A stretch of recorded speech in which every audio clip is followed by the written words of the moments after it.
अगर आप ईमानदारी के साथ अच्छा कार्य कर रहे हैं तो फिर नियमित रूप से उसे करते जाइए। लोग आपको अच्छा कहे या बुरा, उससे आपको कोई सरोकार नहीं रखना चाहिए।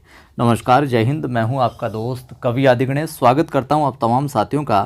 कक्षा 12 की जो अपनी पुस्तक चल रही है अंतरा भाग 2, उसका दूसरा पाठ चल रहा है अपना निराला साहब का। पिछले वीडियो में हमने निराला साहब के परिचय को देखा अच्छे से, और आज उनके जो दो कविताएं, जो रचनाएं दी गई है यहाँ पर, उनमें पहली रचना गीत गाने दो मुझे, उसको देखेंगे। वीडियो को लाइक कर दीजिए, आप शेयर कर दीजिए। पहली बार देख रहे हैं चैनल को सब्सक्राइब कर बेल आइकन क्लिक कर लीजिए।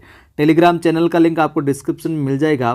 कवि आदि गणेश हिंदी नाम से टेलीग्राम चैनल है, जिसपे 5500 से अधिक लोग जुड़े हुए हैं। वहाँ पर मैं सवाल वगैरह डालता रहता हूँ, तो ज़रूर टेलीग्राम चैनल को भी आप ज्वाइन कीजिए साहब। देखिए, एक एक चीज़ अच्छे से समझते चलेंगे। गीत गाने दो मुझे, पहले वाचन करते हैं, फिर इसका भावार्थ मैं आपको बताता हूँ कि गीत गाने दो मुझे तो वेदना को रोकने को, चोट खाकर राह चलते होश के भी होश छूटे, हाथ जो पाथे थे ठग ठाकुरों ने रात लूटे, कंठ रुकता जा रहा है आ रहा है काल देखो, भर गया है जहर से संसार जैसे हार खाकर, देखते हैं लोग लोगों को सही परिचय न पाकर, बुझ गई ये लो प्रथा की, जल उठो फिर सींचने को, जल उठो फिर सींचने को। देखिए कवि महोदय क्या कहते हैं यहाँ पर। कवि ने यहाँ पर इस पद्यांश में अपनी वेदना को कम करने के लिए गीत गाने का क्या किया, आवेदन किया, निवेदन किया। गीत गाने दो मुझे तो वेदना को रोकने को। कवि यहाँ पर गीत क्यों गाना चाहता है? वेदना को रोकने को। वो अपने जीवन से लड़ते लड़ते थक गए हैं, इस कारण वो बहुत ही दुखी हैं, और अपने दुख को, अपनी वेदना को कम करने के लिए क्या करते हैं? गीत गाना चाहते हैं। तो वो कहते हैं, निवेदन करते हैं ये एक, कि गीत गाने दो मुझे तो वेदना को रोकने को। मतलब जो मेरी पीड़ा है, जो मेरे जीवन का दुख है, उसको कम करने को मेरा थोड़ा ध्यान है जो साइड में लगे, डाइवर्ट हो मेरा, उस ध्यान को हटाने को, दुख से, तकलीफों से, तो मुझे क्या गीत गाने दो साहब। और चोट खाकर राह चलते होश के भी होश छूटे, चोट खाकर राह चलते होश के भी होश छूटे। कवि साहब क्या करेंगे? जीवन के कठिन मार्ग पर, कड़वे मार्ग पर उन्हें जो दुख मिले हैं, जो तकलीफ़ें मिली है, उससे वे अब अपना होश खोने लगे हैं। इतने ज़्यादा तकलीफ़ें मिले कि अब तो होश नहीं रहता है। और अब कवि इतना आहत हो चुके, इतने तकलीफ़ में गुजर चुके हैं कि अब होश में भी नहीं है वो। तो चोट खाकर राह चलते होश के भी होश छूटे। जो थोड़ा बहुत होश बचा था, उस होश के भी होश निकल गए, वो होश भी होश गंवा चुके हैं। इतनी तकलीफ़ें मिली जीवन के अंदर, इतनी राह में जो ठोकरें मिली है, चोटें मिली, इतनी तकलीफ़ें मिली है, इतने आहत हुए हैं। क्या कहता है कवि आगे कि हाथ जो पाथे थे ठग ठाकुरों ने रात लूटे। कवि कहते हैं कि जिनकी वजह से ये जीवन जी रहे थे, जो सहारे थे, हाथ जो पाथे थे, जो हाथ सहारा थे, जिनका सहारा था, हाथ जो पाते थे ठग ठाकुरों ने रात लूटे। तो जिनकी वजह से जीवन जीने की इच्छा थी, जी रहे थे, उन सहारों को भी छल कपट से क्या पूंजीपतियों ने छीन लिया है। ठग ठाकुरों ने रात लूटे, उन सहारों को भी छल कपट की वजह से, छल कपट करके है जो पूंजीपतियों ने लूट लिया है। अब उनके पास क्या जीने की कोई वजह ही है जो नहीं बची है साहब। कवि क्या कहता है कि कंठ रुकता जा रहा है आ रहा है काल देखो। इतने दुख जीवन में आए हैं, इतने लोगों ने छल कपट किए हैं, इतने आहत हुए हैं कि अब तो ऐसा लग रहा है कि कंठ, ये जो कंठ है, ये रुकता जा रहा है। कुछ जीवन में कुछ दिखाई नहीं दे रहा आगे, और ऐसा प्रतीत हो रहा है कि अब उसका क्या है, अंत करीब आ गया है। कंठ रुकता जा रहा है आ रहा है काल देखो। अब तो ऐसा प्रतीत हो रहा है, इतने दुख देखने के बाद, इतनी जीवन में संघर्ष देखने के बाद में, इतनी तकलीफ़ें देखने के बाद में, नित नई तकलीफ़ें, नित नया संघर्ष, नित नई चोटें लगने के बाद में, कि अब तो कंठ रुकता जा रहा है। जीवन का अंतिम समय जो आ रहा है, या यूं लग रहा है कि काल आ रहा है, अंत है जो करीब आ गया है। तो इनमें विशेष बात क्या है?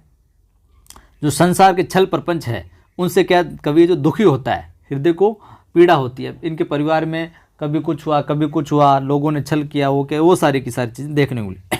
ठग ठाकुरों में रूपक अलंकार है। गीत गाने में अनुप्रास अलंकार हो जाए। गीत गाने में क्या हो जाएगा? अनुप्रास अलंकार। गीत गाने में अनुप्रास अलंकार। कंठ रुकना, काल का आना, ये सभी क्या है? मुहावरे हैं। चलिए आगे देखते। कि भर गया है जहर से संसार जैसे हार खाकर, देखते हैं लोग लोगों को सही परिचय न पाकर, बुझ गई लोभ प्रथा की जल उठो फिर से। तो संसार के जो छल कपट है इनके प्रति कवि के मन में क्या आक्रोश है, उस आक्रोश को प्रकट करते हुए कवि आशावादी बनने की जो प्रेरणा देता है।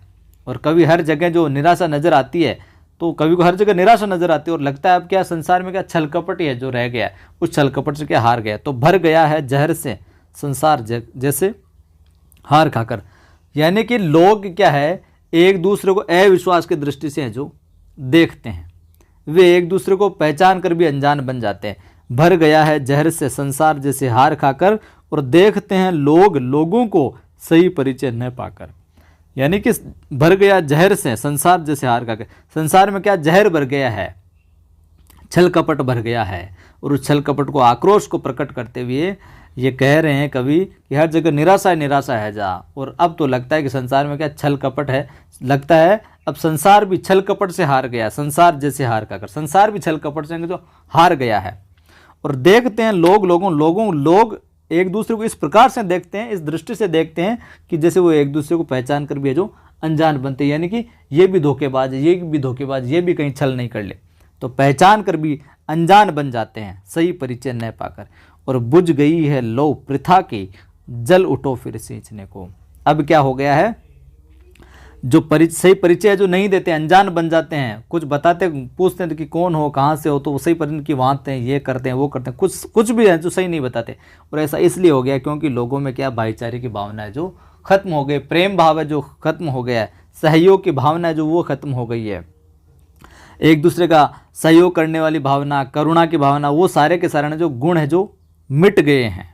ये सारा का सारा प्रपंच है जो चल रहा है। और कवि अब लोगों से क्या निवेदन कर रहा है कि बुझ गई है लो प्रथा की जल उठो फिर से सींचने को, कि अब तुम फिर से संसार में जो कुछ प्रक्रम हो गया है छल कपट वाला, तो अब तुम क्या है संघर्ष करने का समय आ गया इन सब से। अब वह उठे और संसार का जो शोषण है, जो स्वार्थ है, निराशा वाली जो बातें हैं, छल प्रपंच वाली बातें हैं, इनसे लड़े, इनको दूर करे। संसार में जो प्रेम की लो है जो बुझ गई है उसको दोबारा जलाए, बुझ गई लो प्रथा की, जो प्रेम की जो लो है जो बुझ गई है उसको क्या है वापस जो जलाए और उसको निराशा को आशा में बदले, लोगों के बीच में भाईचारे की भावना जो फिर से उत्पन्न हो। जल उठो फिर से सींचने को, मतलब फिर से जल उठो, फिर से जो प्रेम भाईचारा फैलाने के लिए है जो प्रयास करो, आशावादी बनो। इस प्रकार से जो कवि है जो कहना चाहता है। तो भाषा खड़ी बोलिए यहाँ पर, और जल उठी फिर सींचने को। देखिए यहाँ पर विरोधाभास अलंकार, बहुत अच्छी पंक्ति, ये परीक्षा में पूछा जा सकता है कि जल उठी फिर से सींचने कौन सा अलंकार है, तो यहाँ पर हो जाएगा विरोधाभास। विरोधाभास कैसे हो जाएगा, विरोध है, विरोध का आभास है। जल उठी, एक तो जलने की बात हो रही है और फिर सींचने को, अब जल भी रही है और उसमें सिंचाई भी हो रही है, तो जलना और सींचना दोनों क्या हो गए, विरोध हो गया, दोनों में विरोधाभास अलंकार यहाँ पर हो जाएगा।